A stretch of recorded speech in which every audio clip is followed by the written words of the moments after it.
From the Cronkite studios in downtown Phoenix, this is Cronkite News.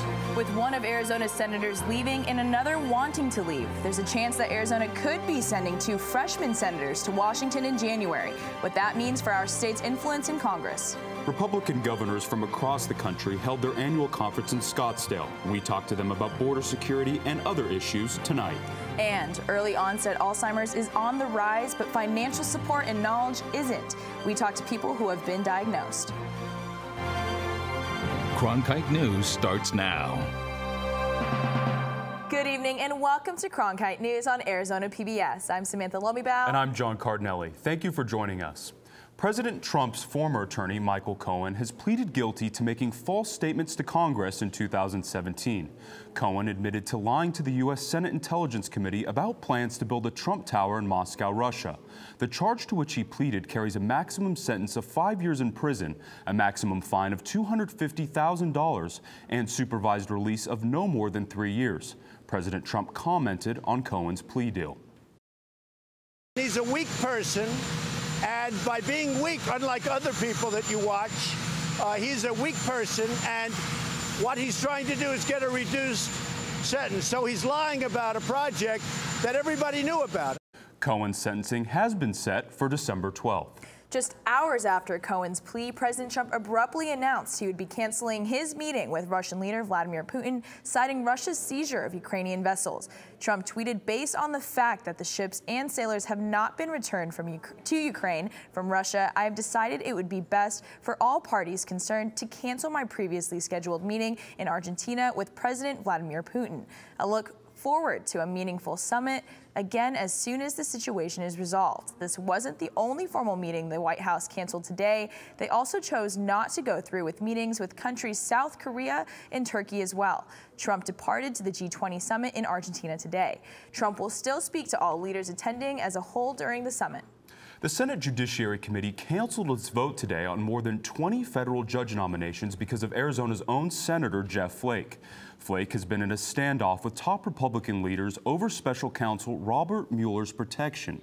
Flake has said he will not vote on any judicial nominations until Senate Majority Leader Mitch McConnell agrees to hold a Senate floor vote on the special counsel bill. You know, when this bill passed out of the Judiciary Committee, a bipartisan vote of 14-7, the majority leader said at that time, there's no worry, nobody's being fired, the president's not going to fire Mueller. Well, now the Attorney General has been fired, and someone who's been installed who has expressed hostility toward the Mueller probe. And he is now has oversight for that probe. So I don't know why we aren't more concerned here. I really don't. The Judiciary panel has an 11-10 Republican majority. Without Flake's vote, they won't be able to advance the nominations. The clock is ticking on Flake's resolution and on Flake's time in the Senate. He will step down when the current Congress ends in a few weeks. Ian Solomon in our Washington bureau tells us what that could mean for Arizona. Between the retirement of Jeff Flake and the August death of Senator John McCain, Arizona's presence in Washington is in for a big change. He said Arizona loses a lot when it loses a John McCain. You not only have chairman of an important committee, Armed Services, but somebody who has a lot of respect from his colleagues, and when he spoke, people listened, and that meant that Arizona's interests were protected. McCain had more than 30 years in the Senate, and while his replacement, Senator John Kyle, had 18 years of experience before returning, he is not committed to continuing into the new year. There's a real question mark about who replaces him and whether it's somebody who can quickly get the attention and respect in the Senate. Elaine Camark of the Brookings Institution says that whoever comes in will not be high on the Senate totem pole. Well, they probably won't be committee chairman, okay, because they are freshmen. However, that doesn't mean a freshman like Senator-elect Kyrsten Sinema can't get the job done. She's clearly a very serious legislator, and hitting that ground running is going to be an important thing for her. She has an advantage, I think, with the experience that she's had. In the Senate especially, the members are more or less equal, and so it's a smaller body, and 2 new freshmen from Arizona. My guess is they will certainly be able to get done what they need to get done for the state. Whether Kyle decides to stay or not, Ornstein said that the playing field has changed for Arizona. It won't be quite the same as it was when you had McCain and Flake. In Washington, Ian Solomon, Cronkite News. As tension and unrest rise at the southern border, Arizona Border Patrol and the military are running joint readiness exercises to prepare for the possible migrants who may try to seek asylum. In Mexico, Central American migrants, mostly from Honduras, try to seek asylum from their home countries, even after hundreds of migrants were tear-gassed at the border following altercations with border security just days ago. This number did double from 2017 to 2018, from 12,847 to over 26,000. So a big training that is taking place down at the ports is, the mobile field force training, the training that our agents, specific agents, will get in dealing with large crowds. Today it was announced that no criminal charges were enacted on arrested migrants who crossed the border illegally Sunday. Meanwhile, the Valley is hosting the annual Republican Governors Association Conference, an opportunity for Republican governors, lobbyists, and supporters to get together and talk strategy and funding. Cronkite News reporter Alexa Avila was there and asked Governor Doug Ducey about what's happening at the border and Arizona's business relationship with Mexico. We're having a humanitarian crisis south of the border. We're also having a security crisis south of the border. Governor Doug Ducey addressing the situation at the border while at the Republican Governors Association Conference in Scottsdale Wednesday. Ducey making it clear he'll do what's necessary to keep Arizona's southern border boundary as safe as possible. We're still going to continue to focus on border security in the state of Arizona. When we talk about some of the negative things that are happening on the border, like I said, drug trafficking, human smuggling, child sex trafficking, this is the responsibility of the governor. People in our state were willing to look beyond party lines. The annual conference gathers Republican governors to collaborate and discuss their plan for their state. The Republican Governors Association is dedicated to one primary objective: electing and financially supporting Republican governors and candidates during their campaigns. The RGA contributed $8 million to Ducey's re-election campaign, money spent primarily on attack ads against his Democratic opponent, David Garcia. David Garcia is too extreme to be governor. Campaigns matter. And the RGA was certainly a critical part of our campaign. While healthcare, the economy, and tax regulations were discussed, border security was at the forefront of the conversation. Republican Texas Governor Greg Abbott says the constituent shared many of the concerns when it comes to border safety. They expect the border to be secure, and they are fed up with a country that has done an inadequate job of securing the border. Trade was also top of mind for Governor Ducey, who once again highlighted Arizona's business relationship with our neighbor to the south. Governor Doug Ducey says that maintaining a strong relationship with Mexico will ensure a better future for Arizona. We can do this and enforce public safety while build our trade relationship at the ports, trade, trucking, transit, tourism, the things that benefit both our states and both our countries, and we're going to continue to do that. In Scottsdale, Alexa Avila, Cronkite News. Less than 1 month after the election, Republican Martha McSally's campaign released a memo explaining her loss to Democrat Kyrsten Sinema. The McSally campaign cited reasons including a contested primary, President Trump's low approval rating amongst moderate Republicans, and being outspent by the Sinema campaign by nearly $7 million. It's been a month since the deadly anti-Semitic mass shooting in Pittsburgh that rocked its community and the country. Since then, tens of thousands of people have banded together in a campaign to raise money for the victims, organized by a former ASU student. Washington reporter Lillian Donahue spoke with the man behind a $1 million campaign. Shay Kateri believes in the power of community, and even though Pittsburgh is not his own, he knew he had to do something after a gunman opened fire last month in the Tree of Life synagogue there, killing 11 people.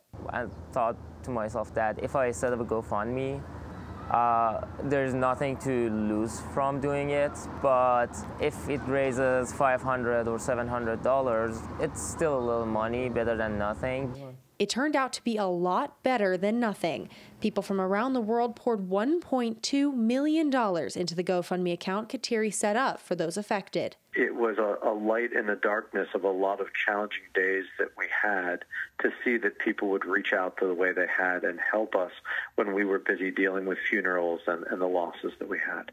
Kateri immigrated to the U.S. from Iran 5 years ago, fleeing violence. He attended Arizona State University and is now at Johns Hopkins in Washington, D.C. Being in Arizona for 4 years, I was exposed to a communitarian life, that why community matters. It's that shared community that he learned in Arizona that prompted him to start the campaign. Now neighbors here in Washington, D.C. are taking notice. D.C. resident Mike Silverstein said he grew up going to the Tree of Life Synagogue. After hearing about Shay's efforts, he reached out, forming a friendship following tragedy. What I've learned from Shay and what I've been reminded is that we shouldn't be viewing people as what they are, but rather who they are as people. Kateri says he feels pride in the United States, somewhere neighbor will help neighbor, online and in person. I never felt like home until I moved here. He says he has spoken briefly with those at the synagogue and hopes to visit Pittsburgh in December. Pittsburgh is not my immediate community, but it's part of my country, and my country is my community at large. In Washington, Lillian Donahue, Cronkite News. Schachner says the congregation plans to use the funds to support the victims' families and rebuild the synagogue. Alzheimer's is the 6th leading cause of death in the nation, but there's a lack of funding put into finding a cure. Coming up on Cronkite News, we talk to those dealing with the diagnosis at a much earlier age than expected. Plus, a new report suggests syphilis is approaching outbreak proportions. Stay in the know on the go. At Cronkite News, we work hard to report the facts and keep you updated, whether we're on set or on the scene. Taking it from the studio to the field. So I'm here in South Phoenix. In Phoenix, we're just a click away. Follow us on Facebook and Twitter, or find us online at cronkitenews.azpbs.org. With wildfires, a scarcity of water, and other environmental issues facing the Earth today, it's critical to stay up to date with local impacts of a changing climate. That's why we created Elemental, covering sustainability, a multimedia collaboration between public television and radio stations. From climate change to water conservation to renewable energy and much more, Elemental covers the latest in sustainability news. Find our stories on our website, elementalreports.com. While you may think of Alzheimer's as a disease that only the elderly get, more and more people are being diagnosed with early onset Alzheimer's. According to the CDC, death rates from Alzheimer's have increased significantly for those aged 15 to 64, and they've actually decreased for those 65 and over. And while the rates are rising, the support and information about it isn't. We talked with those diagnosed with early onset at the Walk to End Alzheimer's. Last year, during the summertime, I was driving and I just completely forgot what I was doing, where I was going, what was going on. I had no clue. Casa Grande resident Melissa Temple is currently in the process of being diagnosed with early onset Alzheimer's. Death rates for early onset Alzheimer's have increased more than 10% from 2015 to 2016.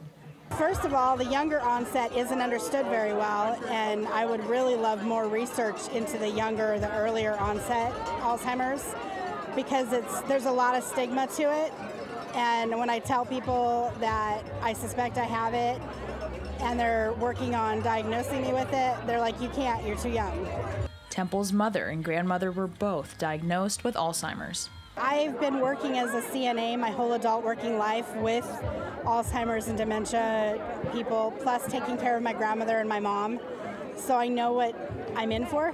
Phoenix resident Dave Simmons was officially diagnosed with Alzheimer's last year, but his wife Kathy Simmons had seen a change in him before his diagnosis. I noticed symptoms probably about 10 years before that, but he was reluctant to go to a doctor. Simmons says he hasn't only been losing his memory, but also his ability to do his favorite hobbies. So far, not being able to do it again.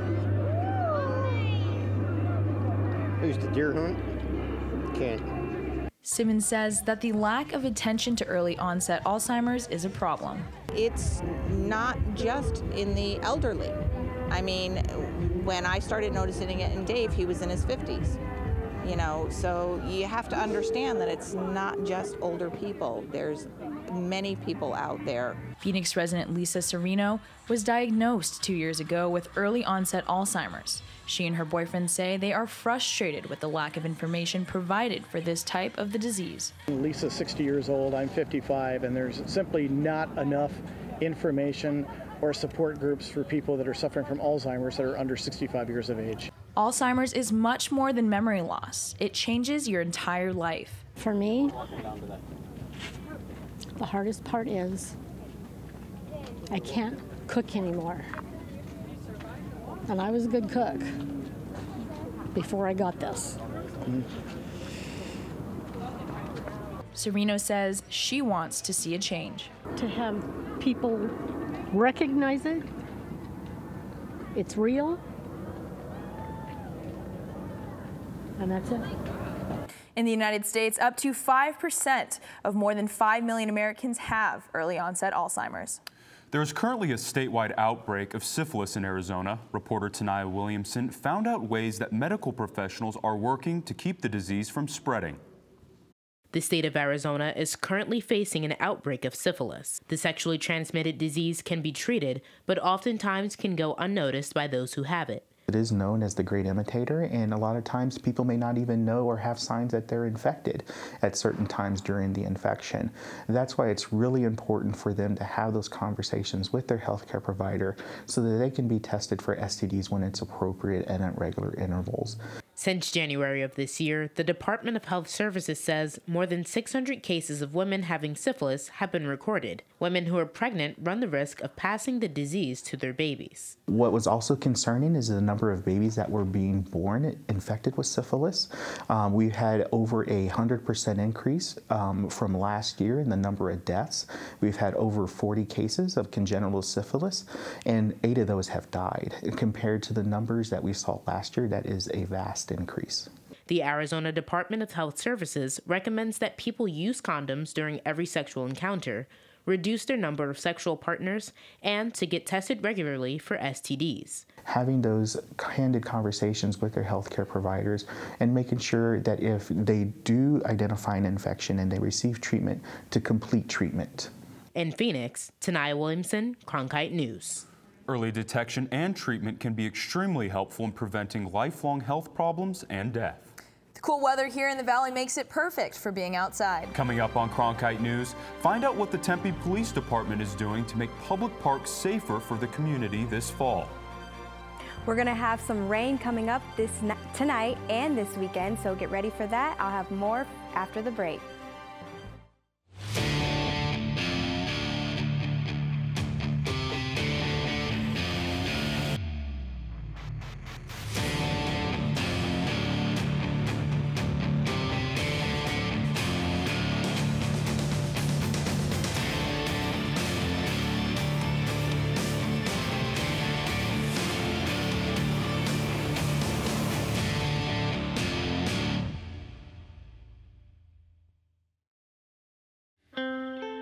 As journalists at Cronkite News, we report on stories that matter to you by focusing on the local impact. We dig deeper and work tirelessly to keep you informed. Live in Wickerburg. Live in Los Angeles. In Cleveland. In Washington. In Louisville. From Jerusalem. Live in Philadelphia. From around the world to right here in Phoenix. At Cronkite News, we report the facts and stick to the truth. Tempe police are training private security guards to patrol city parks. Cammie Clark explains how city officials are trying to cut down on vandalism and disorderly behavior. Tempe officials say they want to keep parks safe for families and residents. Private security guards are patrolling several Tempe parks in a pilot program to stop unruly behavior and graffiti. People need to feel like they can trust other people to maintain the area, and that they can have things out that are fun for everyone to use and reuse. So I see it being really important that people really just share and respect the community altogether. Tempe police are training security guards on how to enforce park rules, like not using firearms and how to identify someone with mental health issues. Well, I think this training absolutely addresses mental health concerns, mental health crisis, mental health awareness. It teaches empathy as well, and how to connect with them, how to engage them. Calls to Tempe police from city parks have increased this year. There have been more than 6,600 so far this year, compared to more than 5,200 for all of 2017. Commander Michael Horn says while data showed the parks had a relatively low crime rate, a survey showed residents felt there were safety concerns. And people were expressing either through calls for service or interaction with our what's called council communicators, messages to the city or community meetings, just really expressing frustration at times that they were sensing sometimes increased drug usage, damage happening in the parks, unsanitary use of some of the water features. Tempe resident Jesse Finney says that he wants a safe place for his kids to play. I'm a stay-at-home dad, and to be able to come here and you know, just to even give us an hour out of our day and break up the monotony of sitting at home and coloring or doing something is really important. Funding for the park security patrols will end in July unless city officials decide that the program is successful enough to continue. In Tempe, Cammie Clark, Cronkite News. According to Commander Horn, 2 private security guards will be patrolling each park in Tempe through the course of the program. Sammy, you know, it's been really chilly and overcast lately. It definitely has. Let's check in with Micah at the Weather Center to see what we can expect across the state. Micah? Across the state, we can expect some pretty cool temperatures. Right now, we're at 67 here in Phoenix, so it feels amazing outside. Let's take a look at our evening planner. That's going to change a little bit tonight. We're going to experience some rain. By 10 o'clock, we're going to experience a 100% chance of rain. So make sure you guys have your umbrellas so you don't ruin any plans if you plan to be out late tonight. Looking at our high temperatures for tomorrow, it'll be another cool day. 64 in Phoenix, up north 51 in Page, and out in the west in the mid-high 60s. So it's definitely time for you guys to use those warm fall weather clothing that you have been waiting to use all year. Low temperatures, 48 in Phoenix for tomorrow, 33 in Page, 20 in the Grand Canyon. So be careful out there. If you plan on hiking and spending some time outdoors, make sure you're bundled up. This weekend, we'll experience a cold front just a little bit, experience some temperatures in the 60s, and then we'll go up into the 70s by Wednesday and drop right back down. In the Cronkite Weather Center, Micah Bledsoe. 1 in 59 children in the U.S. have been diagnosed with autism, a developmental disorder. Coming up on Cronkite News, we talk to an organization that uses tennis as a learning tool for kids with autism. If you're looking for one show that tells you what happened that day in the world of business, it's NBR. We saw a classic shipwreck. Nordstrom's opening stores. Triple-digit gains. Crude climbs. We're there to help our audience find new investment ideas. The market still has room to go up. Nightly Business Report is the longest-running business television program in history. Weeknights at 10:30 on Arizona PBS. Join us each week on Catalyst, the show that explores new advancements, technologies, and innovations at Arizona State University that are shaping the future for tomorrow and beyond. Catalyst, Wednesdays at 9, right here on Arizona PBS. I'm Matt Berry, ESPN Sports Center anchor and graduate of ASU's Walter Cronkite School of Journalism and Mass Communication. With its bachelor's and master's degrees in sports journalism, the Cronkite School is preparing the next generation of sports journalists to tell stories that matter, stories that excite, inspire, and inform. Cronkite immerses students in covering sports at all levels in one of the country's top sports markets. It's this hands-on experience under the guidance of award-winning sports media veterans that shape the top journalists of tomorrow. Millions of people die every year from drinking dirty water. I would never have felt I had the ability to do something without ASU pushing me. We built filtration systems out of local materials with the people. To see those kids drink clean water for the first time, it's the most rewarding feeling that you can ever have. I went to ASU because I wanted to change the world. The thing I never would have expected is how the world would have changed me. According to the CDC, 1 in 59 children in the U.S. are diagnosed with autism, making it the most prevalent developmental disorder in the nation. Reporter Ashley Mackey takes a look at how an organization in the Valley is using tennis as a learning tool for children on the spectrum. According to the Centers for Disease Control and Prevention, autism spectrum disorder is a developmental disability that can cause social, communication, and behavioral challenges. People with ASD may communicate, behave, and learn in ways that are different from most other people. Sit. A nonprofit organization called Acing Autism uses tennis to positively impact children with autism in the Valley. We met Richard Sperling, who is the CEO and founder of Acing Autism, back in 2016. I loved the program and told him as soon as he's ready to implement the program in Phoenix, just to give us a call. Chad and Elena Campbell's son, Ewan, was diagnosed with autism in 2015. Elena says finding activities for their son to participate in was difficult, but Acing Autism provided that opportunity. We have 2 older children and we have a tennis company of our own, so we wanted to find a place that our son with autism could also enjoy the sport, and it could be a fully inclusive game for our family. Acing Autism in Phoenix is also partnered with the Southwest Autism Research and Resource Center, or SARC, a nonprofit organization dedicated to autism research and education.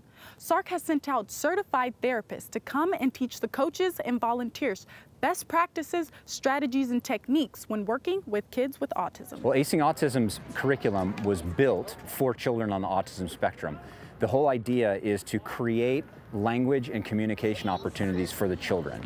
Tennis is really just the excuse or the vehicle for delivering these opportunities. And it's just great to see a grassroots program bringing kids that would not normally have the opportunity to play tennis. Chad says when they started Acing Autism in Phoenix, they had about 6 kids and 6 volunteers. A year and a half later, and they had 13 children and 15 volunteers, and they only hope to see it continue to grow. In Phoenix, Ashley Mackey, Cronkite News. The program holds their tennis practices at Arcadia High School. That's it for Cronkite News tonight. Thank you for joining us. For top stories anytime, go to cronkitenews.azpbs.org.